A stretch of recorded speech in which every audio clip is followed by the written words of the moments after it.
우리 많은 분들이 교회를 위해서 수고하시지만 지난 목요일 날 저녁에 밑에 내려가 보니까 우리 강석 집사님이 늦은 시간에 와서 인형극 무대를 열심히 만드는 것을 보고 참 감사를 했습니다. 오늘 어린이 주일이지 않습니까?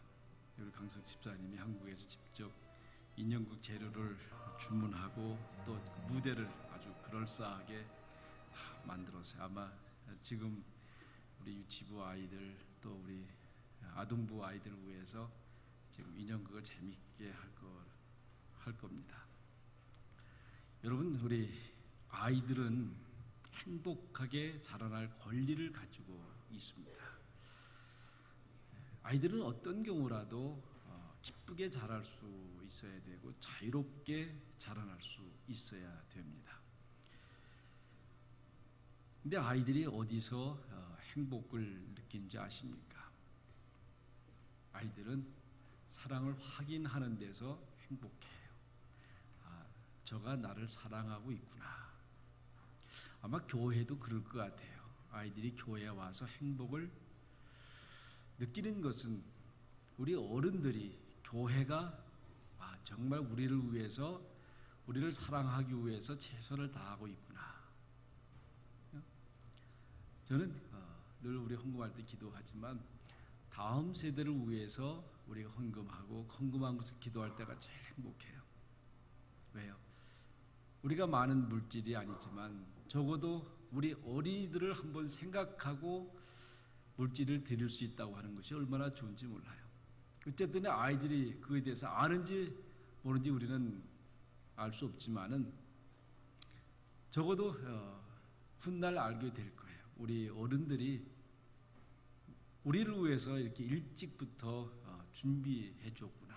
아마 그런 사랑을 깨닫는 순간에 그 아이들이 이 교회의 주인이 되고 더욱더 믿음에 굳게 서갈 거라고 생각이 됩니다. 어느 연구소에서 아이들이 싫어하는 말 8가지를 조사를 했어요. 우리가 아주 명심해서 들어야 될 말이라고 생각이 됩니다. 아이들이 제일 싫어하는 말이 뭐냐면 집 나가, 이 말이래요. 어쩌면 다 큰 아이들, 우리한테는 그냥 하는 말이겠거니 하지만 우리 어린 아이들한테는 그야말로 이거는 벼락이 떨어지는 말이라는 거예요. 집 나가. 여러분, 어떤 경우라도 이 말은 해서는 안 되는 거예요. 또 아주 싫어하는 말 가운데 하나가 비교하는 말. 내 형은 안 그러는데 너는 왜 그래? 이 말 제일 싫어한대요.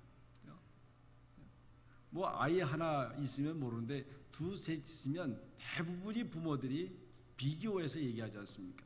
형은 그렇지 않은데, 너희 동생은 점잖은데 너는 이렇게 말썽피야. 특별히 두 마디가 제일 아이들한테는 싫은 말이라. 슬프게 하는 말, 집 나가라는 말, 또 비교하는 말. 그 다음에 이제 이런 말들이 있습니다. 다시 한번 그런 짓 하면 그냥 안 둔다. 이 말도 가끔 써요. 다시 한번 그런 짓 하면 그냥 안 둔다. 아주 위협적인 말. 그 다음에 답답해 죽겠다. 너만 네가 하는 것만 보면 아주 답답해 죽겠다. 재촉하는 말. 또 엄마들이 보통 이제 하는 말이에요. 엄마는 화내고 싶어서 화내는 줄 알아? 그런데요. 변명하는 말. 그 다음에 너는 정말 어쩔 수 없구나. 가능성을 부정하는 말. 너는 왜 이렇게 머리가 나쁘니? 결점을 비난하는 말. 그리고 마지막에 너는 몰라도 돼. 무시하는 말. 아이들을 슬프게 하고 아이들을 심히 괴롭게 하는 말이 이 말이라는 거예요. 여러분, 할 수 있으면 이 말은 안 쓸 수 있기를 바라요. 정말 아이들이 싫어하는 말. 여러분, 그렇잖아요. 부모들이 말 한마디 한마디가 얼마나 영향력을 많이 끼친다고 하는 것. 아마 우리도 그렇게 자랐을 거예요. 지금도 알게 모르게 의식적이든 무의식적이든 어릴 때 부모들이 해줬던 그 말의 영향을 받고 지금도 살아갈 수 있을 겁니다. 다 그 속에 기억되어진다는 거예요. 기억되어진다는 것. 그러니 우리가 말 한마디가 얼마나 중요하다고 하는 것. 그래서 그 말이 힘이 되기도 하고 때론 그 말이 우리의 깊은 상처를 주기도 하지 않습니까? 그러니 우리는 하나한 부정적인 말은 하지 마십시다. 그저 할 수 있으면 긍정적인 말하고 칭찬하는 말. 옛날 우리 어른들은 그랬잖아요. 자녀 교육시킨다고 해서 칭찬하면 큰일 나는 줄 알았잖아요. 칭찬하면. 칭찬이라는 게 없었습니다. 다 야단치는 거지, 야단치는 것. 그 조금 뭐 잘한다 그러면 얼마나 좋겠어요. 저도 그랬던 것 같아요. 하긴 제 통지표조차도 좋은 말이 없어요. 좋은 말이 다 산만하고 말썽이고. 이 산만하니 창조적이라고 썼으면 얼마나 좋았어요. 우리 어머니가 통지표를 다 모아놨어요. 그 우리 집사람이 봤어요. 지금도 제가 뭐라 그러면 산만해서 그 꼬투리 잡고 저한테 뭐라고 그러잖아요. 그건 좀 창조적이라는 건 얼마나 좋아요. 그렇죠? 어쨌든 간에 지금 많은 교육 방법들이 얼마나 많습니까? 기능적으로, 기술적으로, 또 이론적으로. 그런데 왜 계속해서 자녀 교육에 문제가 생기는가 하는 거죠. 왜 문제가 생기는가? 그걸 일반적으로 기독교 교육학자는 그렇게 얘기를 합니다. 생명에 대한 이해가 잘못됐다. 생명에 대한 이해가 잘못됐다. 그렇게 결론을 내려요. 그게 무슨 얘기냐면 우리는 자녀가 태어난 것은 육체적 본능에 의해서, 육체적 본능에 의해서 태어났다 그런 거 아니에요. 남자 여자가 같이 자면 그렇게 해서 나온 결과가 우리 자녀들이지 않습니까? 그렇게만 우리가 인식하기 때문에 문제가 된다는 거예요. 정말 이게 내 사랑의 열매다. 눈물의 씨앗이 아니라 정말 사랑해서 우리 자식의 축복의 자녀로 줬다고 생각하면 달라질 거예요. 요새는 어느 집이나 아이들 있는 집 가보면 한해 아이들 방이라고 따로 있지 않습니까? 따로 가보면 장난감이 얼마나 많은지 몰라요. 그 장난감만 가지고 평생을 놀아도 다 못 놀 수 많이 사. 그리고 냉장고에 언제든지 아이들이 문만 열면 먹을 게 가득해요. 그런데 우리가 그걸 아셔야 돼요. 아무리 방에 장난감이 많다 하더라도, 냉장고에 언제든지 먹을 것이 많다고 하더라도 부모가 없는 장난감은 재미가 없는 거예요. 부모 없이 먹는 음식은 맛있는 게 아닙니다. 배고파서 어쩔 수 없이 먹는 거죠. 옛날에는 어떻게 했어요? 못 살아도요, 먹을 게 없어도 부모가 정말 정성껏 만들어주지 않았어요? 그 바쁜 가운데서도. 요새는 바쁘다고 하는 핑계 때문에 그냥 먹을 것 있으면 돼요. 놀 것 있으면 돼요. 거기에 무슨 문제가 생기는지 아십니까? 아이들이요. 내가 이 집에 정말 필요한 사람인가? 아이들이 어리더라도 퀘스천을 한다니까요. 정말 내가 우리 부모한테 필요한 존재인가? 여러분, 그걸 퀘스천하면 아이들은 방황하게 돼 있어요. 더구나 행복의 모델이 없으면 더 문제가 되는 거예요. 우리가 이민 와서 어떻게 살아갑니까? 정말 바쁘잖아요. 사는 게 쉽지 않지 않습니까? 그러다 보면 아이들한테 관심이 멀어질 수 있어요. 그리고 정말 행복하게 산다고 하는 게 뭔지를 보여주지 못해요. 아마 부부가 일하다 오면 저녁에 들어오면 편치 않잖아요. 조그만 일에도 짜증이 나고, 그러다 보면 결국 싸움하게 되고. 그 아이들은 무슨 생각하겠어요? 나 때문에 무슨 부모들이 고생하는가 보다. 나는 이 집에 필요한 존재가 아니고 오히려 거리낌이 되는 그러한 생명이 아닌가, 그런 존재가 아닌가, 그렇게 생각한단 말이죠. 여러분 정말 자녀를 어떤 존재를 어떻게 대하는지 한번 깊이 생각해 볼 필요가 있습니다. 오늘 본문 말씀은 아브라함이 75세 때 자녀의 약속을 받고 100세 때에 자녀를 받지 않습니까?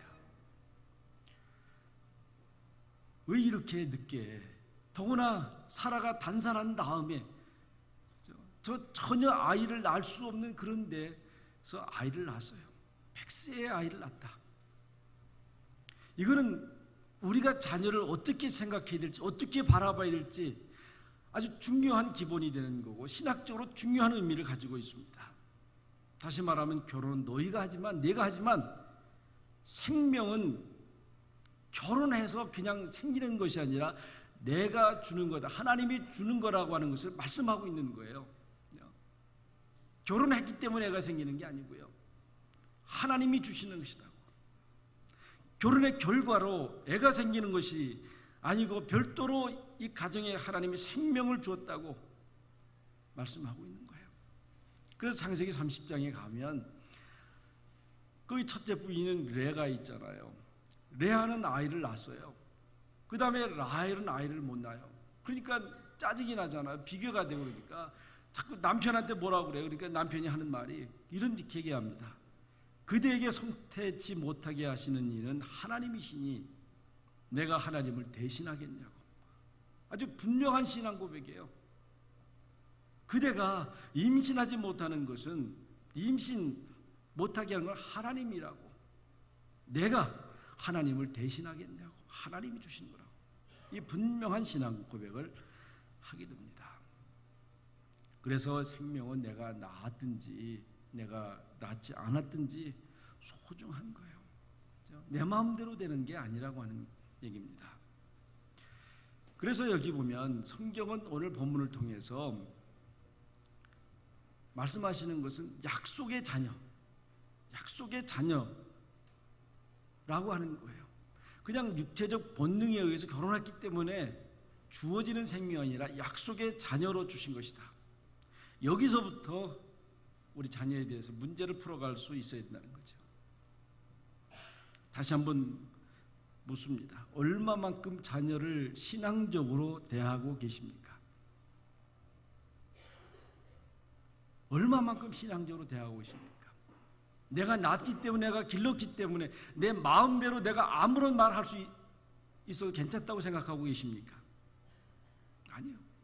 하나님이 내게 약속의 자녀로 주신 거예요. 은혜로 주신 겁니다. 우리 가정의 축복의 증거로 주신 것입니다. 우리가 이 자녀를 하나님의 약속으로 받을 때에 거기에 근본적 생명적 가치를 생각하게 됩니다. 그리고 거기서부터 서야 신앙교육이 바로 될 수 있는 겁니다. 하나님이 아브라함이 얻은 이 아이는 성경 본문에서 보면 정말 은혜로 받은 아이입니다. 그가 능력이 있어서 그가 수고해서 받은 아이가 아니지 않습니까? 은혜로 받은 거예요. 바로 생명의 그 은혜성을 생각하게 되는 겁니다. 그런데 100세에 그렇게 낳은 아이를 번제로 드리라고 하잖아요. 번제. 그럼 번제라고 하는 거는요, 각을 떠서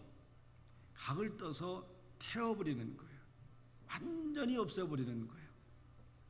이게 얼마나 무서운 겁니까? 얼마나 무서운 거예요. 아브라함의 입장에서 봐서는 말도 안 되는 소리예요. 그야말로 기가 막힌 소리 아닙니까? 우리 창세기 13장에 오면 아브라함한테 무슨 약속을 해줘요? 너한테 자손을 주어서 하늘의 별처럼 바다의 모래처럼 그 자손을 그렇게 많게 하리라고. 근데 100세에 준 자녀를 그렇게 태워 없애라고 그러는데 말이 안 되는 소리 아니에요? 아무리 기도를 해도 사실은 아무리 생각을 하고 그야말로 아무리 상담을 받아도 이해할 수 없는 얘기 아닙니까? 그런데 아브라함은 자식을 번제로 드기로 이제 결단을 합니다. 참 기가 막힌 이야기죠. 만약에 이 사건이 없었다고 하면 아브라함이 이삭을 어떻게 키웠을까? 우리 성도들 가운데서도 늦게 자녀를 가진 성도들이 있습니다. 제가 이렇게 보면 엄마 아빠가 바보예요. 엄마 아빠가 바보. 그렇게 될 수밖에 없잖아요. 어떻게 얻은 자식인데요? 어떻게 얻은 자식인데? 더구나 100세에 얻은, 단산에서 얻은 이 자식 어떻게 하겠어요? 정말 애지중지할 수밖에 없어요. 어떻게 보면 보다 보면 하나님을 잃어버릴 수도 있잖아요. 너무 아이가 소중해서 모든 관심과 모든 초점이 아이에게만 있어요. 이렇게 해서 키워가고 있는데 그 자식을 바치라고 합니다. 왜 그럽니까? 이거는 네가 난 것이 아니라 내가 너에게 은혜로 주신 것이라고. 내 것이 아니라 내 것이라고. 이 아이를 네 마음대로 키워서 안 될 거라고. 그런 마음이에요. 여러분 농사 비유에서도 그런 거 있잖아요. 내가 씨앗도 뿌리고 물도 주고 풀도 뽑아주고 가꾸게 해요. 그러나 그 생명을 자라게 하시는 것은 하나님이시라고요. 여러분 내가 애를 낳아서 우유도 먹이고 젖도 먹이고 밥도 주고 학비도 주고 키우지만 정말 그 아이를 자라게 하는 것은 하나님이라고 말씀하지 않아요? 모든 게 하나님께 달려있다. 이걸 어떻게 알게 하느냐 이죠. 어떻게 깨닫게 해주느냐. 이 모리아산 사건을 통해서 오직 믿음, 오직 순종, 오직 그 약속을 하나님은 확인하고 싶어하는 거예요. 내게 아니다. 그래서 깨닫게 해주고 싶은 그 마음이 있어요. 이 아이가 내 소유가 아니라고 하는 것, 내가 살아가는데 수단으로 사용되질 생명이 아니라고 하는 것을 깨닫게 해주는 거예요. 이 성경을 통해서 우리에게 말씀해 준 것은 그런 거예요. 내가 낳았다고 해서 내 자식이라고 생각해서는 안 된다. 오늘 본문은 그 사실을 확인해 주고 있습니다. 이스라엘 백성들은 난 지 8일 만에 할례라고 하는 의식을 행했어요. 그것을 통해서 이 자식은 하나님의 자식이다. 하나님의 자식이다. 여러분 애 낳으면 제가 애 낳아서 처음 데려오면 기도해 주지 않습니까? 여러분이 기도해 주는 게 단지 이 자식이 그저 잘 커서 세상에서 출세하는 자식으로만 키워달라고 하는 길은 그런 기도가 아니에요. 사실은 여러분이 자식을 여기 들고 나오는 것은 하나님께 바친다고 하는 거예요. 이 강단에 아이를 놓는 것은요, 하나님께 바친다고 하는 거예요. 내가 하나님의 뜻대로 키우겠습니다. 하나님 말씀대로 키우겠습니다. 그래서 하나님이 기뻐하는 사람으로 내가 키우겠습니다 라고 하는 그 약속 가운데 데리고 나오는 거예요. 단지 잘 커서 성공해달라고 하는 게 아니에요. 오늘날 우리의 예식은 유아 세례라고 하는 거예요. 유아 세례를 통해서 하나님께 드립니다. 하나님 마음대로 쓰십시오. 여기에 바른 교육이 있는 겁니다. 오늘 본문은 육체의 아들이 신령한 아들로 바뀌는 순간이에요. 아브라함과 사라를 통해서 낳지만, 그렇게 육신적으로 낳지만 모리아 사건을 통해서 이제 그 생명이 육체적 생명에서 신령한 아이로, 약속의 아이로, 영원한 아이로 바뀌는 그러한 순간입니다. 2절에 여호와께서 가라사대 이르시되 내 아들 내 사랑하는 독자 이삭을 데리고 모리아 땅으로 가서 내가 지시한 산 거기서 그를 번제로 드리라. 그때 이삭이 순종을 하지 않아요? 아마 3일간 갈 때 아마 말 없이 갔을 것 같아요. 말 없이. 아브라함은 많은 생각을 했을 거예요. 그런데 전 기가 막힌 장면이, 여기 누워라 할 때 얼마나 기가 막힌 말이겠어요. 뭐 이삭이 그대로 누워요. 어떨 거라고 생각이 됩니까? 그 아들 이삭이 아버지 아브라함이 한마디 했을 때 그대로 눕는 것, 그 눕는 순종이 한순간으로 되었을 거라고 생각이 됩니까? 그냥 대충 살다가 뭐 이렇게 살다가 여기 누워라 그러면 그 아들이 누울 것 같아요? 안 눕죠. 나라도 안 누울 거예요. 이것은 오랜 시간 동안 아버지와 아들 간의 관계예요. 신뢰의 관계예요. 사랑의 관계예요. 헌신의 관계예요.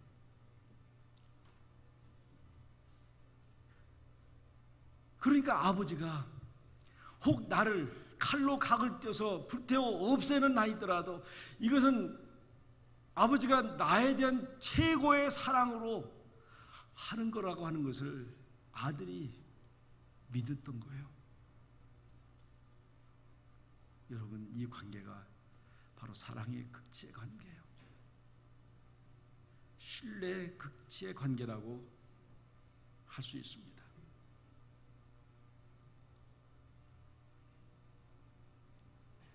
아버지 아브라함이 아들한테 이런 말을 했었을 것 같아요. 아들 이삭아, 내가 너를 얼마나 사랑하는지 아냐? 나는 지금까지 내 목숨보다도 내가 더 중요하다고 생각하면서 그렇게 키워왔단다. 내가 지금 너한테 이렇게 하는 것은 내가 너를 사랑하기 때문에 그런 거라고. 아들 이삭은 알았습니다. 그리고 제단 위에 눕습니다. 하나님을 믿고 하나님의 사랑을 믿고 아버지를 믿고 아버지의 그 사랑을 믿어 서기 때문에 그렇게 순종할 수 있었던 것입니다. 그 신뢰와 사랑이 엄청난 아브라함의 요구임에도 불구하고 이삭은 순종하게 됩니다. 그리고 칼로 내려치던 순간에 하늘로부터 소리가 들립니다. 아브라함아, 이제야 내가 하나님을 경외하는 줄을 아노라. 하나님은 그게 보고 싶었었던 거예요. 그게 보고 싶었던 거예요. 이제야 정말 내가 나를 경외하는 줄 아는구나. 아이에게 손 대지 마라. 그리고 수풀에 순양을 걸리게 해서 그걸 대신 제물로 쓰게 합니다. 아버지 아브라함은 그때서야 그렇게 요구했던 뜻이 무엇인지를 아는 거예요. 왜 하나님이 백세에 난 아들을 모리아산 제단에 바치라고 했는지 그 사랑이 알고 싶었던 거예요. 여러분, 여기에는 부활 신앙적 사건의 의미가 깊습니다. 죽은 자와 같았던 아브라함과 사라 속에서 아들을 낳은 것 자체가 부활 신앙적이에요. 그래서 히브리서 기자는 11장 19절에서 그런 얘기합니다. 죽은 자 가운데서 도로 받을 것이라고. 어쩌면 의미적으로 육체적으로 완전히 죽었지만 생명이 나왔어요. 내려치는 순간에 죽은 거나 마찬가지 아닙니까? 그런 순간에 아들 이삭이 살아 나옵니다. 육체의 아들에서 신령한 아들, 약속의 아들, 영원한 약속의 자녀로 다시 받는 큰 역사예요. 여기에 십자가의 부활과 죽음과 부활의 신앙이 있었던 것입니다. 성경이 기록되지 않았지만 한번 생각해 보세요. 순양을 잡아 제단에 드리고 그 아들하고 어떻게 했을까요? 아마 꽉 껴안고 오랫동안 울었을 거예요. 아마 그야말로 통성대곡을 했을 거예요. 대성통곡을 했을 거예요. 그 감격과 그 환희, 만일 아들이 순종하지 않았다면 이런 감격을, 아브라함이 그런 결단을 하지 않았다면 이런 감격을 누릴 수 있었겠어요? 우리의 신앙에 감격이 없는 것은, 우리 신앙에 기쁨이 없는 것은 우리의 삶 속에서 모리아산 같은 그런 사건들이 없기 때문에 그런 거예요.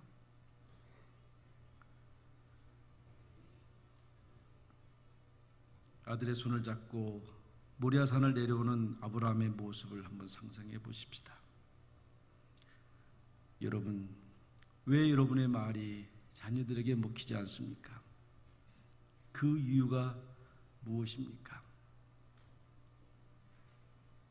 아들과 아버지의 아름다운 이 신앙적 관계,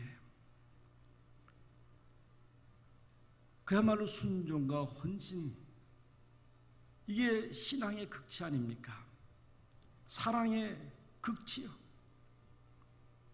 그래서 결국 아브라함은 믿음의 조상이 되고 이삭은 오실 예수님의 예표가 되는 겁니다. 하나님은 우리에게 은혜를 주시려고 합니다. 아니, 이미 많은 것을 주셨고 앞으로도 계속해서 우리에게 주시고자 하십니다. 그런데 하나님은 그 은혜를 확인하고 싶으신 거예요.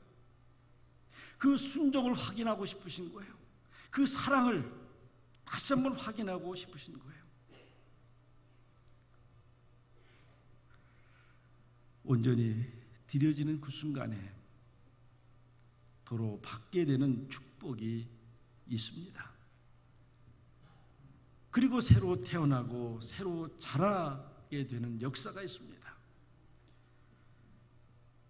약속의 자녀는 모리아 산에서 시작이 되는 것을 잊지 마시기 바랍니다.